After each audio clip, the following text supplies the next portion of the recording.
Welcome to the Sports Wrap with George and Ringer, show number 4. We're going to keep ourselves tracked this way. Okay. So when we get to like show 4,000 Yes. in about 80 years, we'll be good to go and we'll be set and ready to roll. So here it is, last Thursday in September. It is. We're in the middle of a football season, all of them going on. What's foremost in your mind football-wise going into this weekend? Well, first things first, and that's Navy's playing Memphis tonight at 7 o'clock. Okay. So we'll So go Memphis?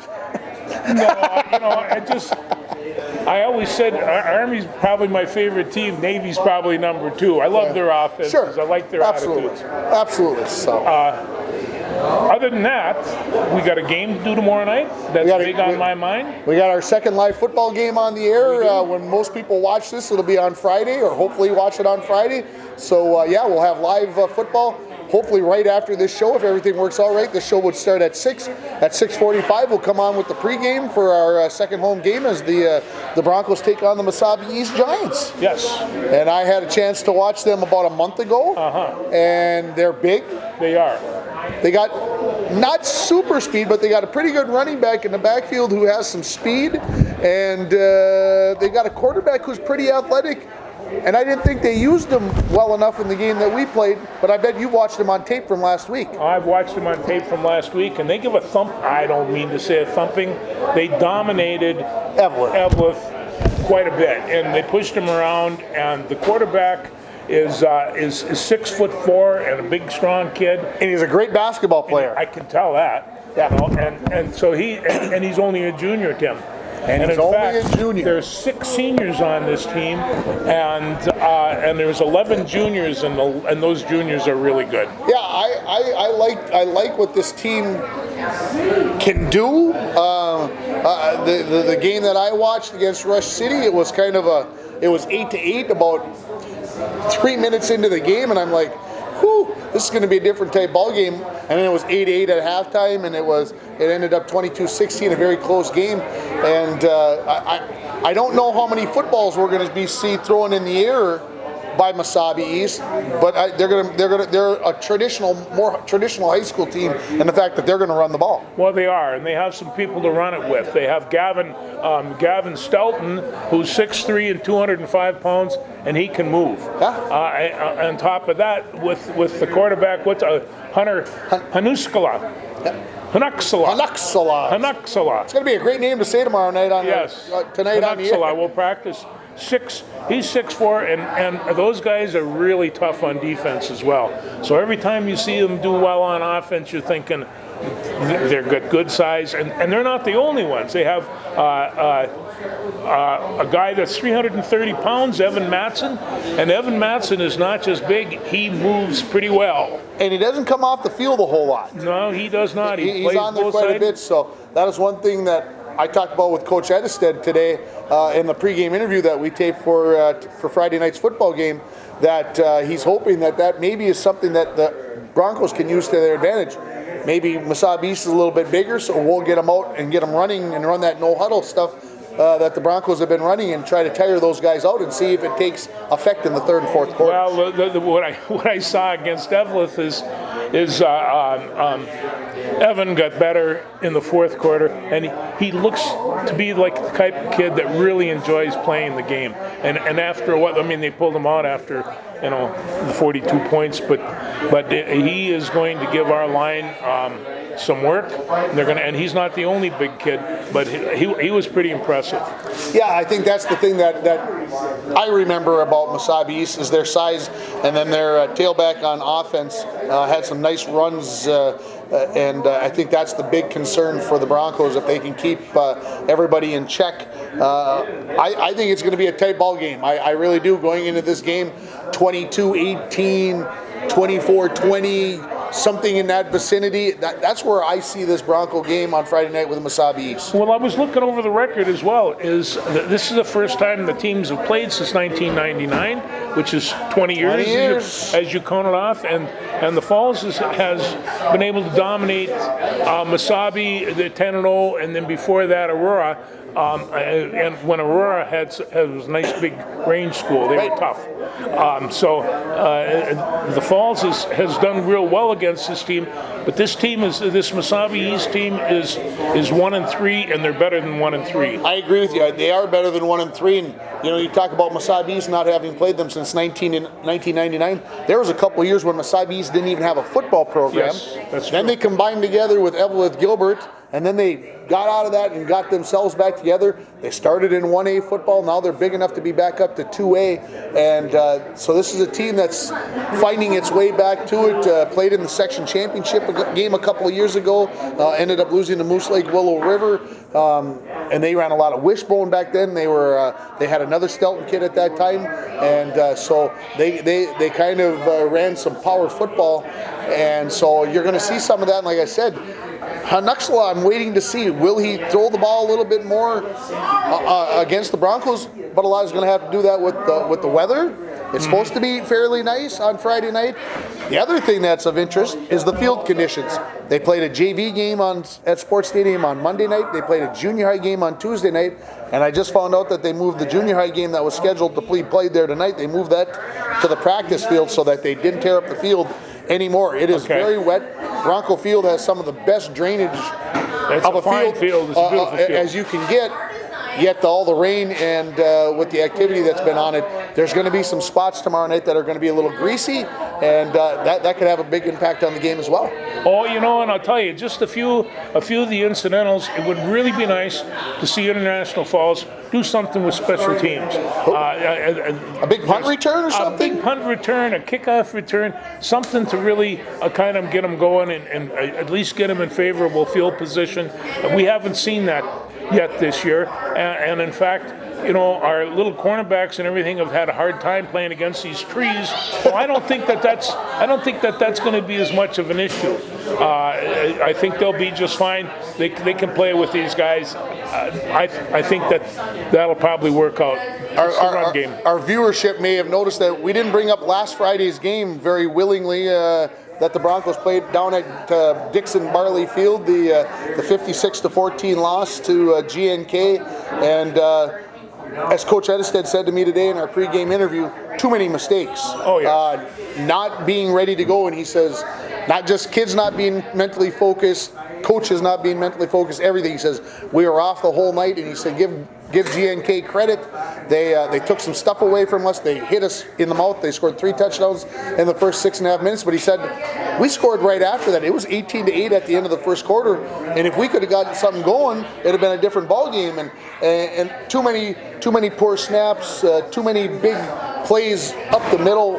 Greenway offensively, it was a tough night. It was a long night for the Broncos. Oh, it was, and there was one quarter there. They looked like the Broncos of old, the way the balls were passing over the punters and quarterbacks' head. And these are the tiny mistakes. These are the little things that it'll just kill you. And indeed they did. And also, I like a short passing game. I like the concept of a short passing game. It seemed to me they panicked and started throwing for a longer game, and the ball just took off. Yeah, and the wind didn't help that. You're right. It didn't help at all. And so I saw last week where Kirk Cousins threw the ball 23 times.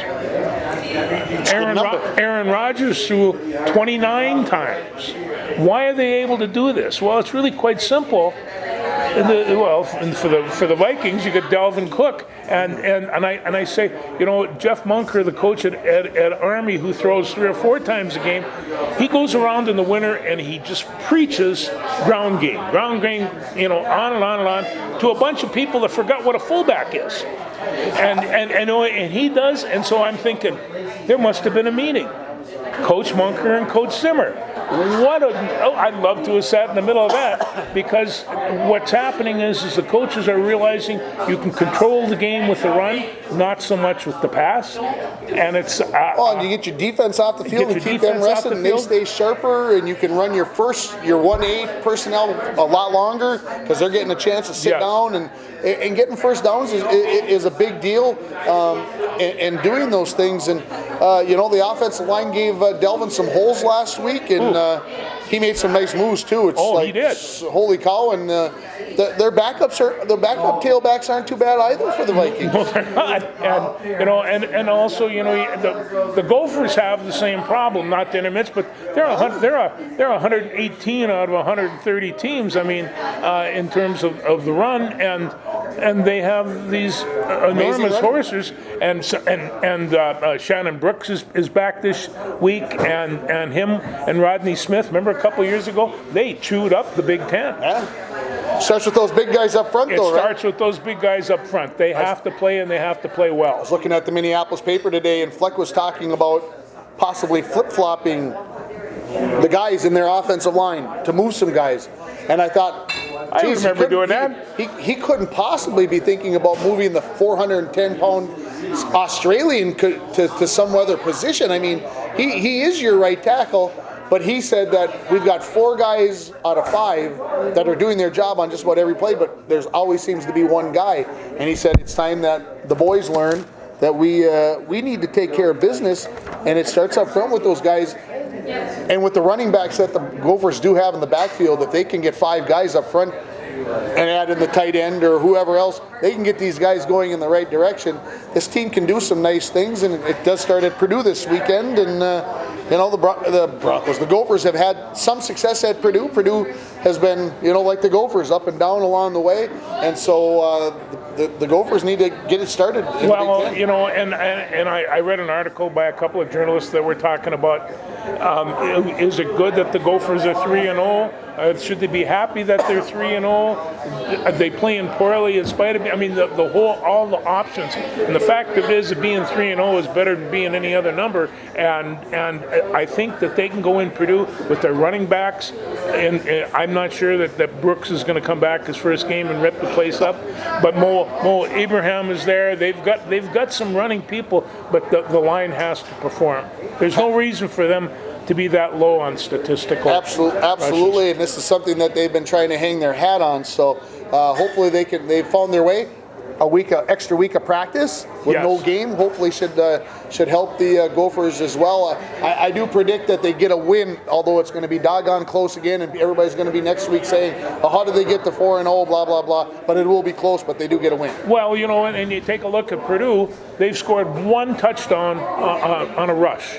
They've got a 9 or 10 passing, but 1 touchdown on a rush. And number one, that ain't going to do it against Minnesota, and it's not going to do it in the Big Ten. Yeah, I agree with you. Drew Brees was pretty good back in the day, but I don't know if they got anybody Drew Brees-ish in Purdue. You might notice that George is sporting his national championship UND shirt from 2008. I had to check which year it was. It was. It's old. And, of course, if George's son and grandsons are going to be viewing this prior to Saturday's game, I think, boys, we're here to tell you that the Bulldogs are going to come and rip your Beavers' heads off on Saturday and tell you guys how it is done. And UNB going to Bemidji State on Saturday afternoon, and George has promised me he's going to be there so that I can be there in spirit, because I'll be busy Saturday afternoon, and but I will be keeping an eye on it. No, I was, I'll tell you, it's like Bemidji went to UND last year and lost in overtime. Yeah. They had a great defense. They sent one of the people on defense to the New England Patriots. They were a very, very good team. I contend they're just that good again this year. Okay. And this year they got to go down to Chet Anderson Field, and I'm not sure what the weather would be like. It'd probably be just beautiful. But UMD cannot go down there and take a lackadaisical feel of this.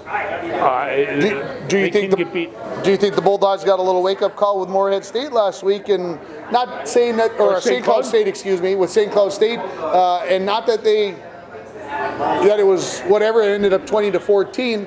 But, St. Cloud State scored with about 3.5 minutes left to make it 20-14. And our buddy John Larson didn't have maybe the statistical numbers that he's had in previous games. No, but, it's like anything else. St. Cloud State was not a Minnesota State Moorhead, and they weren't, Mary. They were going to be a good, solid team. And like I said before, when they went down there, St. Cloud hits you hard. They come at you all the time. I remember Ted McKnight down there just having a heck of a time down there, and it just they had Kimbrough and a couple of those other guys that went and played on with Cleveland, I think. So they've had some good football players come out of there. So no, that was a good game. And you kind of have to take these games one at a time. And I'm sure that they're all sitting around. I think they're probably sitting around thinking, I wonder what the playoff berths are going to look like. And they still have to go to Bemidji, and they still have to go to Mankato, and it's a long season. It's a long season. Lots of things can happen, but you are predicting a Bulldog victory. Correct? I am.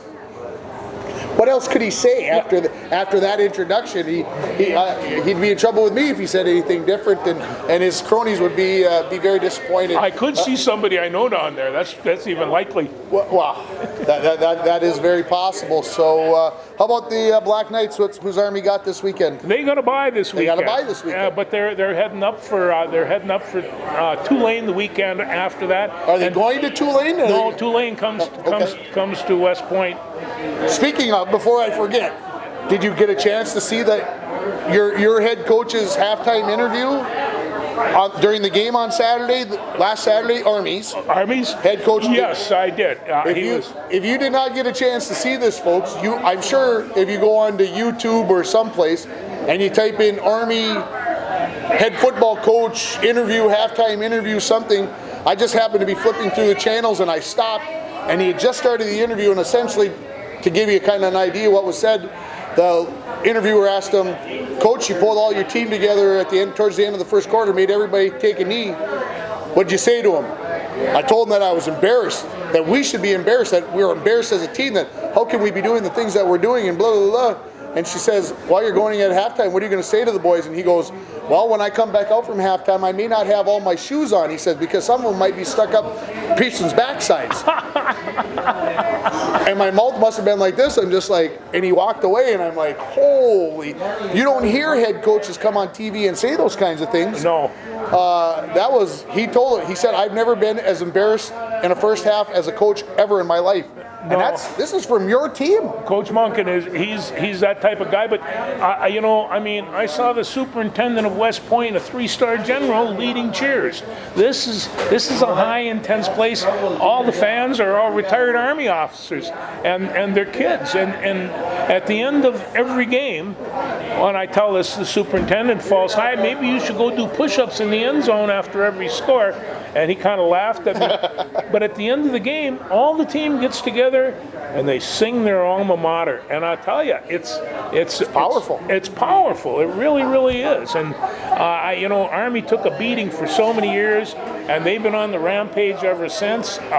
They went through 2 quarterbacks already. They bring on a junior, Christian Anderson. I don't know how good of a passer he is or anything, but could he run? And he handled the triple option. Yeah. You have to be able to do that. And I thought, look at that. They picked the 3rd-string quarterback who's a junior, and he's there because he wants to be there. Yeah. Last Saturday night, Notre Dame versus Georgia.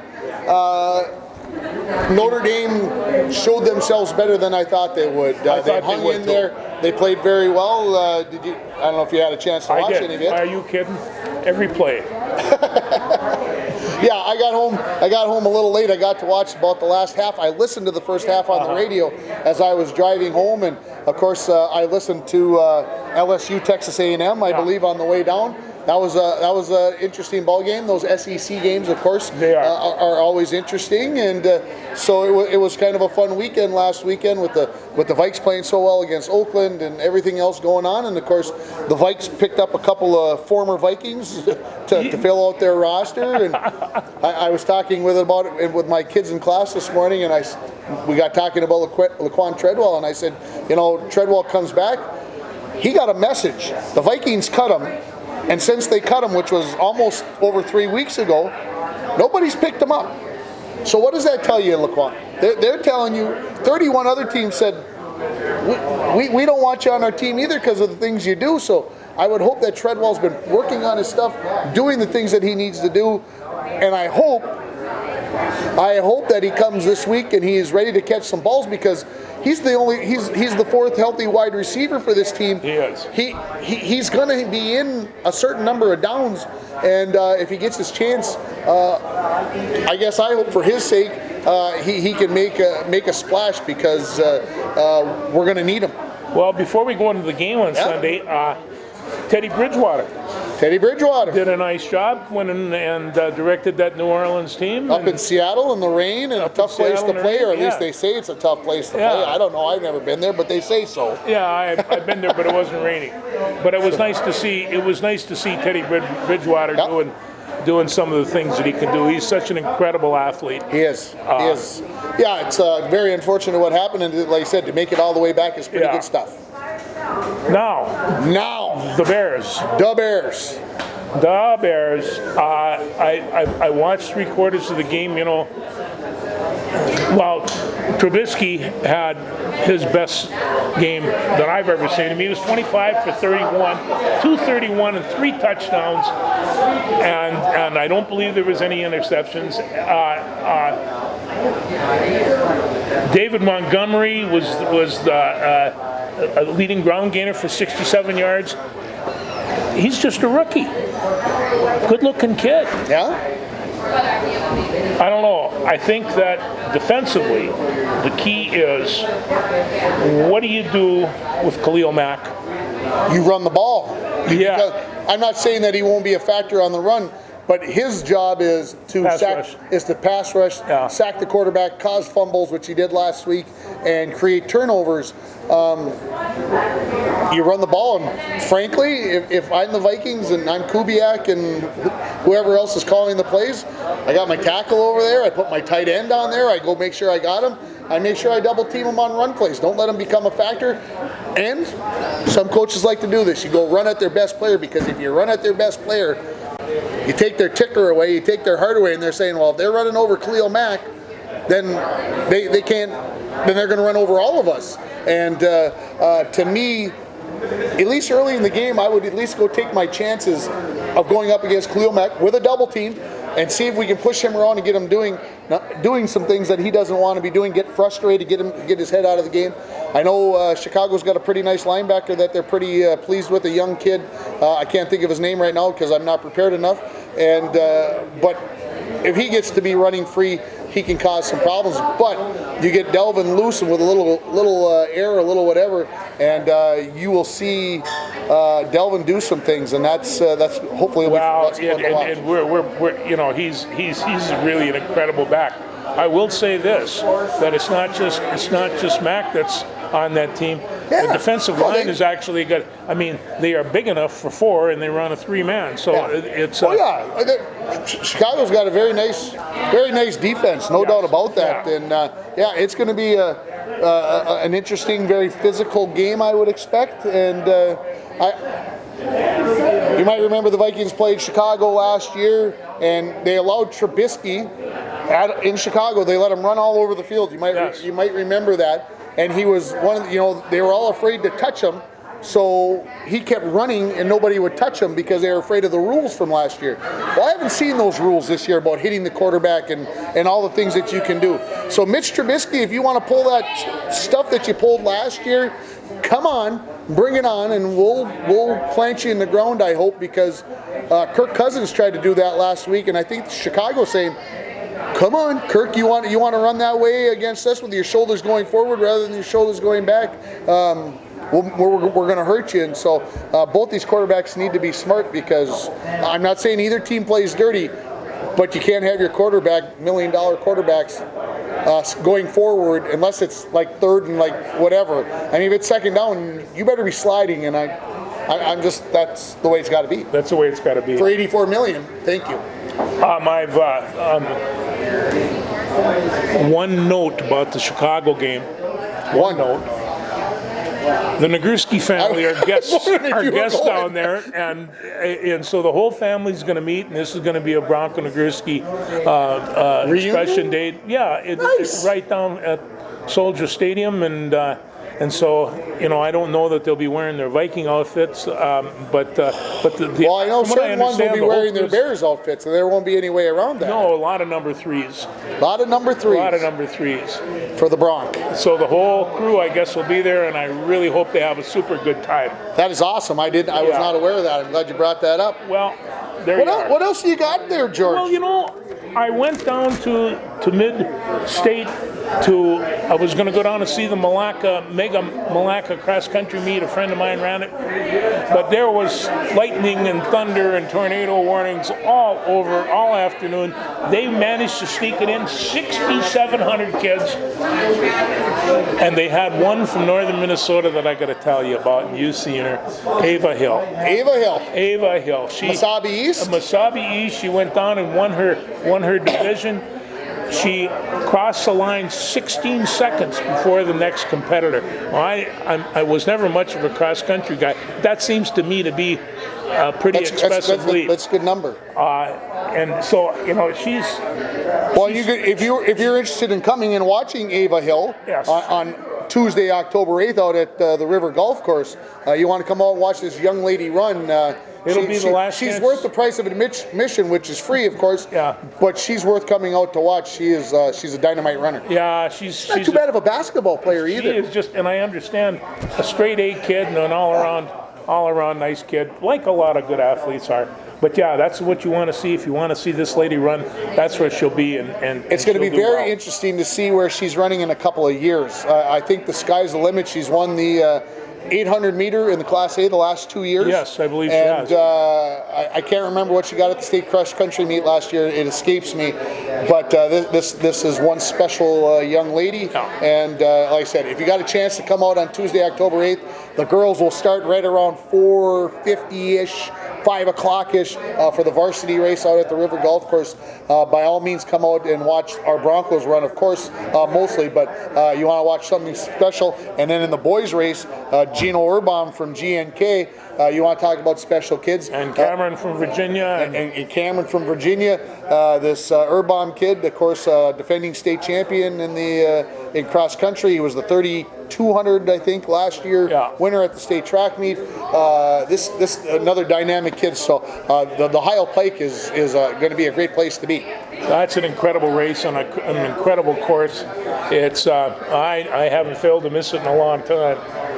Another note, and this is something that people are giving me grief about: the Minnesota United Loons. I watched part of it last night, in between all the stuff going on with the Twins and everything else, and I missed the final. I got to watch till about the 80th minute, and then I had something going on, and then I came home, and of course they're waiting for the Twins' possible celebration, so I got the TV on and I'm waiting.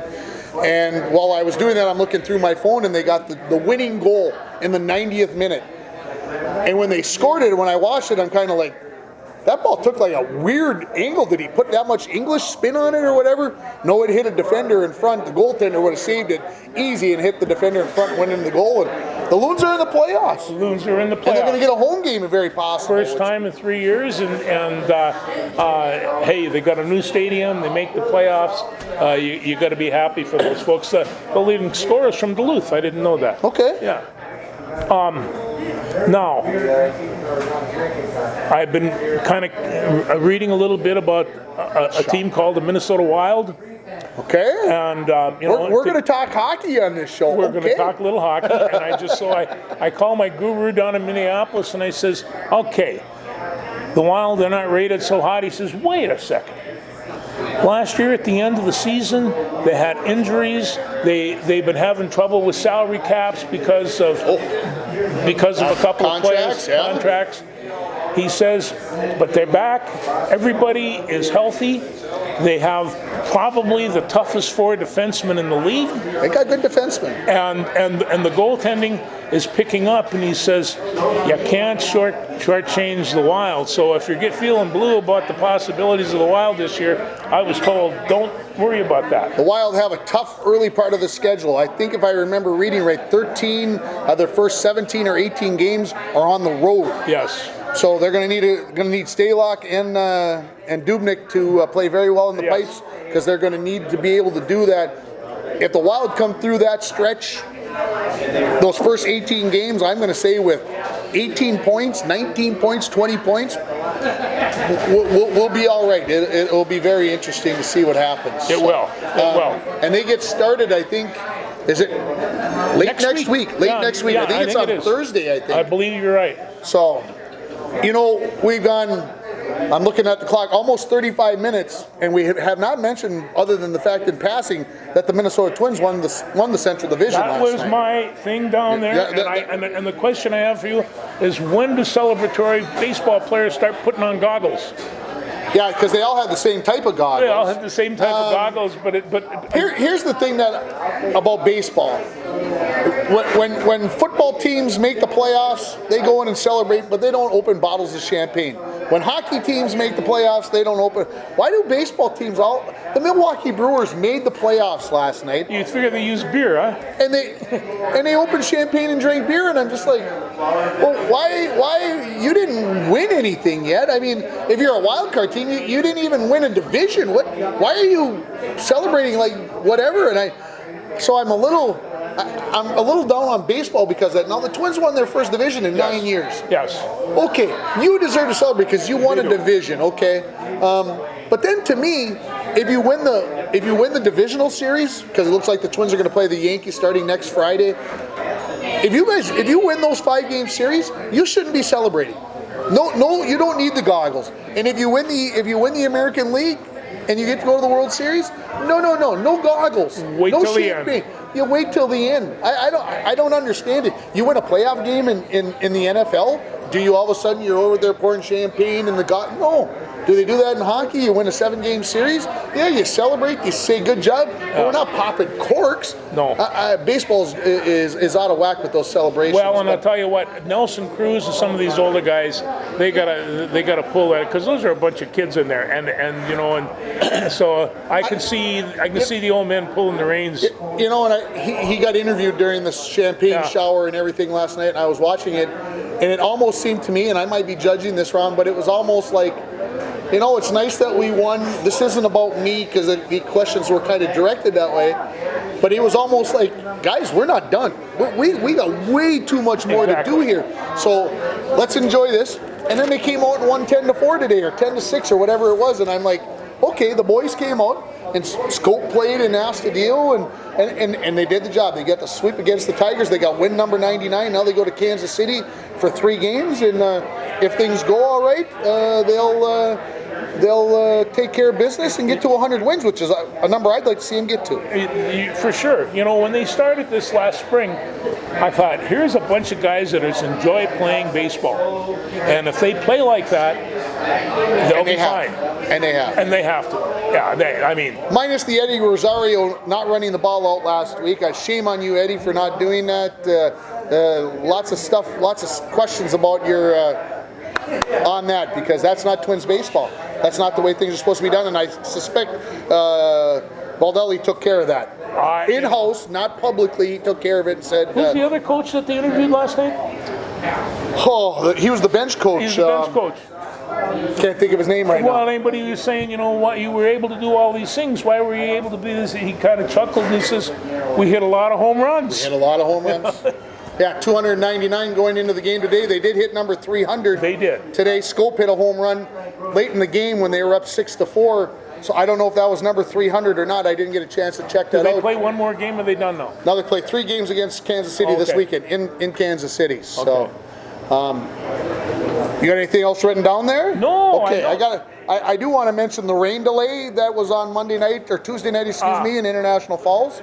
I had a little fun with it. We were at the Bronco volleyball game at home on Tuesday night against Hibbing, and I'm sitting there talking to Jay Boyle, and all of a sudden the Hibbing coach goes, guys, we got a problem here. And I'm like, she goes, water dripping from the ceiling. Okay, so they got a girl out there to wipe it up, and she was going to take care of it. And I looked over to my right, and in the corner of the gym, another one broke loose. Click, click, click, click, and I'm like, oh, that one's way out of play, it won't matter. Well, they got to 9 to 5, and all of a sudden, right in the middle of the court, plink, plink, plink, plink, plink, plink, and that ended the match. So a rain delay, postponed until this Monday. You can come watch the game for free, even if you didn't pay the first time. Free admission, 6 o'clock on Monday night. And remember, next week is homecoming. Pep Fest is Monday morning. 8:40 to about 10:20ish or so, I guess, and then of course the parade will be next Friday about 1:30 going through downtown. So homecoming next week for the Falls, and of course the Broncos play Two Harbors at the end of next week, and we'll talk more about that Two Harbors game next week. Yes, we will. The Country Music Show on PBS. Last show was last night, correct? It was. Did you of the what? Like 18 hours of it? No, 16 and a half 16 hours. and a half hours? But you know, you got to watch how much of it? 16 and a half hours. You know, and last night, you know, they pondered on Johnny Cash and one of my favorite country girls, Emmylou Harris. Yeah. And some of the rest of the people, but yeah, see, Emmylou Harris, now I have heads turning around. She was kind of pretty, wasn't she? Oh my! Still is. Oh, I says, yeah, it's. I didn't know. I didn't know all of that about Emmylou. That Harris with all the stuff and the folk singing and coming and changing. Parsons, it was very interesting. Yeah.